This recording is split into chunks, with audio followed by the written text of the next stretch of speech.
olahraga pagi itu lebih baik daripada olahraga malam. Itu benar apa enggak, Pak? Em, yang tidak disarankan itu adalah olahraga ketika siang hari, siang bolong di negara tropis. Karena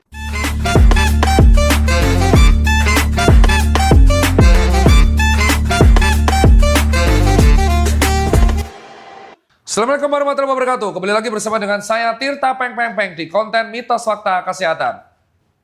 Mau tanya apa nih, Kim? Sebelum kita mulai nih, Pak, saya pengen ngucapin selamat nih kemarin finish di SLU, Pak. Mantap. Alhamdulillah. Terus kenapa? Nggak apa-apa. Jadi, mumpung lagi suasana berbahagia nih, kemarin finish SLU, saya pengen nanya tentang mitos fakta yang berkaitan sama olahraga nih, Pak. Oke, Boleh nggak? boleh. Oke. Aku mau nanya nih, Pak. Eh, olahraga pagi itu lebih baik daripada olahraga malam. Itu benar apa nggak, Pak? Em, Sebenarnya olahraga pagi itu dilakukan karena hormon kita tuh memang bekerja maksimalnya saat pagi. Dan kedua, kondisi tubuh kita belum kena stresor kerja. Stresor kerja yang aneh-aneh gitu loh.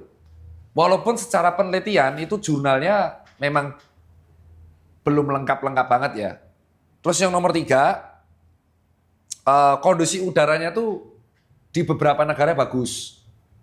Nah, dan suhunya itu tidak terlalu panas. Jadi dari humidity itu semua mendukung olahraga pagi. Tetapi itu bukan berarti artinya olahraga malam itu jelek. Olahraga malam itu juga bagus asal kamu tahu kapasitas. Kalau misalkan kerjaanmu itu berat seharian, ya kapasitasmu di malam jangan tinggi olahraganya. Santai. Yang tidak disarankan itu adalah olahraga ketika siang hari, siang bolong di negara tropis. Karena akan rentan mengalami heat stroke. Atau di negara 4 musim tapi lagi summer, itu akan heat stroke. Nah, tapi olahraga malam di outdoor, di beberapa daerah yang polusi, itu ngebuat CO2 ke-trap. Makanya disarankan di jurnal, malah olahraganya kalau bisa sore. Karena CO2-nya belum terlalu trap. Jadi sebenarnya olahraga di sore, malam atau pagi, itu menyesuaikan negara, humidity, kondisional, kerjaanmu gimana. Kalau kamu shift malam kan nggak mungkin olahraga pagi. Mati dong nanti kena serangan jantung. Jadi makanya olahraga pagi atau malam, it depends. Oke. Nih, Pak, pertanyaan kedua nih, Pak. Ini saya sering banget ngelakuin ini, Pak. Kalau misalkan, bukan. Olahraga nih, dengan kondisi perut kosong, itu katanya lebih efektif buat pengembalian lemak. Bisa ya, bisa nggak? Kalau olahraganya dilakukan dalam kacamata intensitas ringan di zona 2 atau zona aerobik, maka tubuh akan cenderung menggunakan fat sebagai bahan bakar. Tapi kalau olahraga kita dilakukan di zona 4, tubuh itu butuh gula di dalam otot untuk dibakar. Jadi kalau kamu tidak makan, tidak ada PWO meal atau pre-workout meal sama sekali, dan kamu ngebus, kamu kolaps. Karena tubuh akhirnya kehilangan bahan bakar untuk zona threshold. Jadi kalau kamu tidak PWO atau tidak memakan makanan PWO meal, kamu lakukan olahraga di zona 2 heart rate-mu. Dan zona 2 heart rate orang itu beda-beda. Ada yang zona 2-nya nge-gym, ada yang zona 2-nya lari, ada yang zona 2-nya itu jalan kaki. Jadi beda-beda. Oke. Nih pertanyaan ketiga nih, Pak. Kalau misalkan kita olahraga nih, bercucuran banyak keringat, itu menandakan pembakaran lemak tuh lebih maksimal. Itu benar? Mitos, itu mitos. Ini mitos. Keringat itu menandakan suhu inti tubuh kita lagi tinggi. Makanya tubuh mendefensi adalah mengeluarkan keringat tersebut, mengeluarkan panas tubuh yang berlebihan lewat keringat. Sehingga akhirnya suhu tubuh menjadi normal. Contoh, ketika kita lari, tubuh kita tuh akan cenderung suhunya meningkat. Apalagi kalau misalkan kita lari di daerah yang panas, suhu kita akan cepat meningkat. Nah, ketika kita selesai lari, kenapa keringat kita bercucuran? Karena tubuh berusaha untuk meng-cooling down-kan diri sendiri dengan cara mengeluarkan keringat. Karena mekanisme untuk menurunkan suhu inti tubuh itu lewat keringat. Jadi, keringat banyak atau tidak, itu adalah defense mekanisme tubuhmu untuk menstabilkan suhu inti tubuh. Dan fat itu dikeluarkan lewat apa? Nafas dan kontraksi otot. Fat itu dikeluarkan lewat CO2 dan kontraksi otot. Kamu nafas tuh ngeluarin kalori. Makanya kalau kamu sadar, kamu tidur, nggak makan, pagi-pagi lemes kan? Ya kan? Ya karena memang kebakar kalorimu. Jadi tidur pun kebakar kalori, tapi kan nggak mungkin kamu nggak makan. Nah, makanya mekanisme yang efisien di dalam pembakaran lemak sebagai energi adalah mengurangi karbo. Sehingga aktivitas fisikmu seharian itu menggunakan lemak. Jadi tidak ada kaitan mengenai keringat dan lemak. Oke, pertanyaan keempat nih Pak. Semakin lama kita olahraga, durasinya lebih lama, itu lebih baik, semakin baik untuk kesehatan. Benar apa enggak Pak? Sebenarnya olahraga yang dianjurkan untuk masa tergantung goalnya, tergantung tujuannya, Hakim. Kalau tujuannya buat sehat di masa tua, dari paper-paper terkini menganjurkan minimal 150 menit sampai 300 menit per minggu. Kombinasi antara kardio dan strength training itu bagus buat masa tua. Tapi kalau kamu tujuannya menjadi atlet, dan atlet harus latihan, maka latihannya bisa mencapai lebih dari 300 menit. Tapi ingat, olahraga yang sudah menjadi profesi seperti atlet itu ada resikonya. Apa resiko dari atlet? Serangan jantung, cedera parah. Ya kembali, semua ada resikonya. Kalau Anda pahami resikonya dan Anda siap menanggung resikonya, ya nggak apa-apa. Karena di balik resiko high risk high income. Contoh, pelari itu latihan sehari bisa 2 kali. Pas sepak bola latihan bisa ekstrim. Resikonya apa? Christian Eriksen, kolaps. Cedera lutut parah, Ronaldo Nazario. Cedera ankle parah, hamstring parah, Pato. Kalau investasi mahal, LeBron James sama Cristiano Ronaldo. Walaupun Lakers ngebapuk selama 3 game terakhir. Ya itu kalau dari saya. Jadi kalau niatmu cuma buat sehat di masa tua, 150 menit sampai 300 menit per minggu itu good for you. Tapi kombinasi antara kardio dan strength training. Next. Oke. Pak, tadi aku habis lari nih Pak. Terus pas aku ke toko, aku beli ginian nih Pak. E-commerce. Iya. Disarankan teman masih. Iya. Ini apa? Ini apa? Ini aku kayak protein gitu. Ini mirip sama yang saya punya. Ini Fit Life. Jadi ini namanya adalah Isolate. Protein dari Fit Life. Ini brand lokal. Kamu beli ini, pasti alasannya sama kayak aku. Karena si Fit Life ini memberikan garansi, kalau misalkan kita cek, ini proteinnya nggak sesuai, tapi plus minus 7%, itu di refund 5 kali. Iya, aku baca ada itunya Pak. Bener kan? Bener. Nah, itu jaminan berarti. Sekarang aku tanya, terlepas ini isolate apa enggak, keputusanmu membeli suplemen protein, itu well. Kenapa? Karena untuk mengurangi atau mengatasi DOMS pada lari, itu harus konsumsi protein dan rest maksimal. Karena protein itulah yang akan membangun otot tubuh untuk mempercepat recovery. Betul. Protein itu bisa didapatkan dari real food atau dari suplemen. Ya, selama suplemen itu menggunakan gula yang minimal, it's okay for you.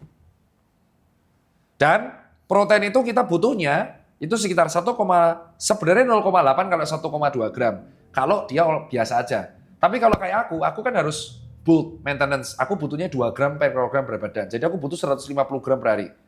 Satu dada ayam tuh 17-21 gram. Aku makan 6 dada ayam malas munyah bro. Bisa dipenuhi pakai ini. Dan memang betul, susu protein itu enak. Bisa diminum ketika kamu kelar lari atau memang saat kelar gym. Jadi memang keputusanmu beli Fit Life, ya benar.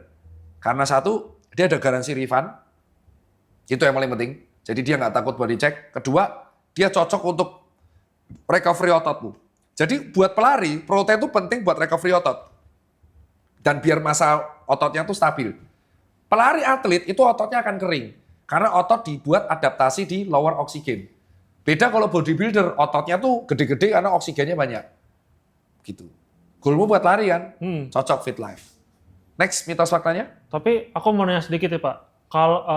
Kalau misalkan minum ini tuh, itu lebih baik sebelum olahraga atau setelah olahraga? Nah, kalau sebelum olahraga, kamu harusnya minum makannya tuh kurma dan pisang 2. Kurma itu sumber energi, pisang tuh kalium, agar tidak terjadi hipokalemi. Sama minuman elektrolit segini.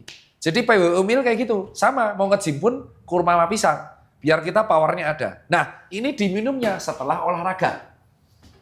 Bukan langsung olahraga kamu minum, enggak. Setelah olahraga, siang, sore, agar recovery-nya maksimal. Dan kalau bisa minumnya jangan mendekati tidur, karena akan membebani kerja kandung kemih. Nah, ada yang bilang, dok minum whey protein banyak-banyak, bikin gagal ginjal nggak? Mitos. Kenapa? Ya karena kerja ginjal itu ada batasannya. Minum yang bikin gagal ginjal adalah kalau kamu makan proteinnya itu ekstrim sekali. Misal kamu langsung minum satu segini sekaligus. Dan kamu nggak ngapa-ngapain, kerja ginjal jadi ekstrim. Dan pada kondisi-kondisi patologis, kayak sindrom nefrotik, itu proteinnya bocor ginjalnya. Jadi, ginjal kita aman-aman aja. Kita bedah ya. 30. Ini dalam satu sediaan ini. Gitu. Bagus. Itu kalau dari saya. Ada lagi? Berarti aku cocok beli itu ya, Pak? Ya emang harganya kalau dibanding produk lain, lokal lain, dia lumayan pricey ya. Tapi aku belinya selain kandungan ininya ya, dia berani refund aja. Next Next nih Pak, aku mau nanya nih Pak.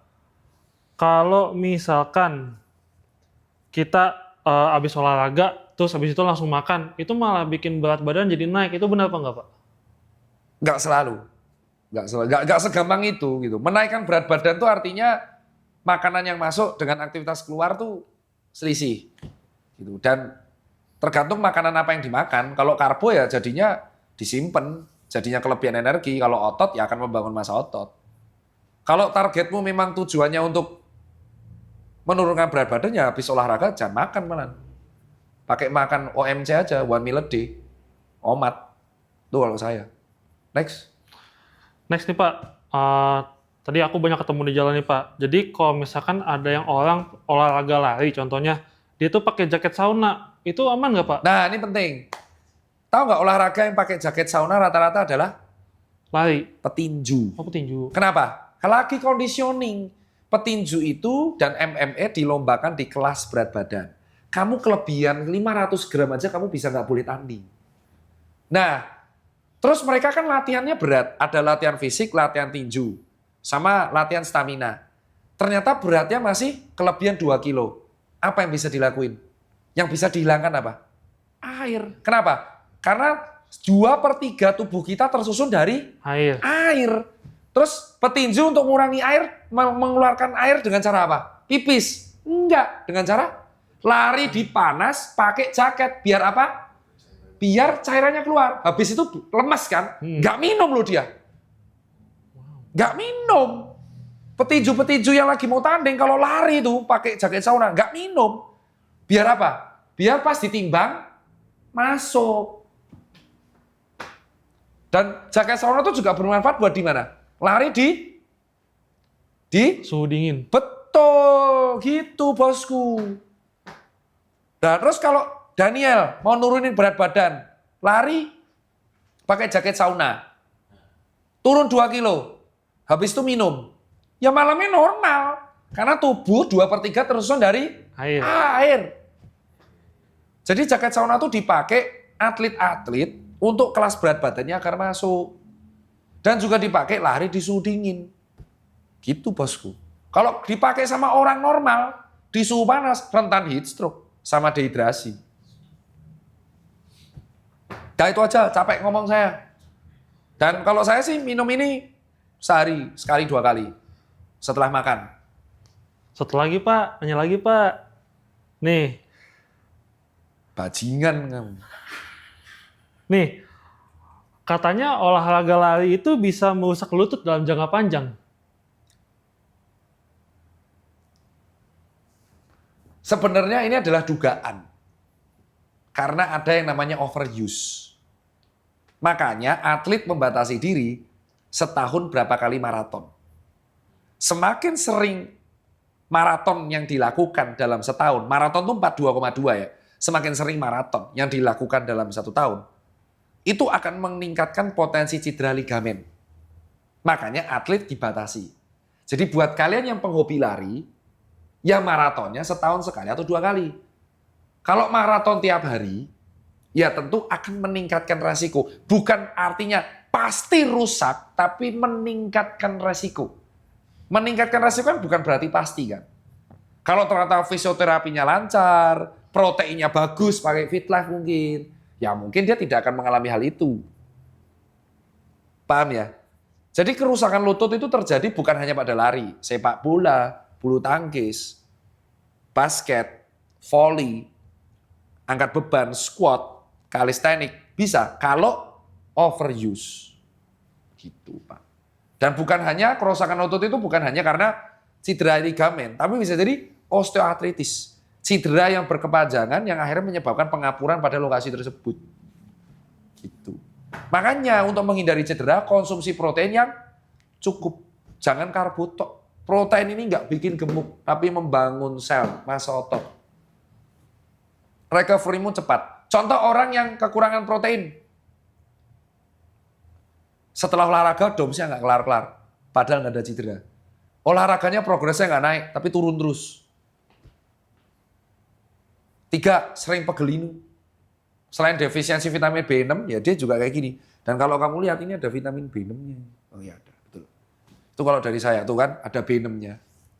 Selalu susu whey itu pasti ada B6-nya. Ada lagi? Aman. Thank you Fit Life. Thank you Hakim pertanyaannya.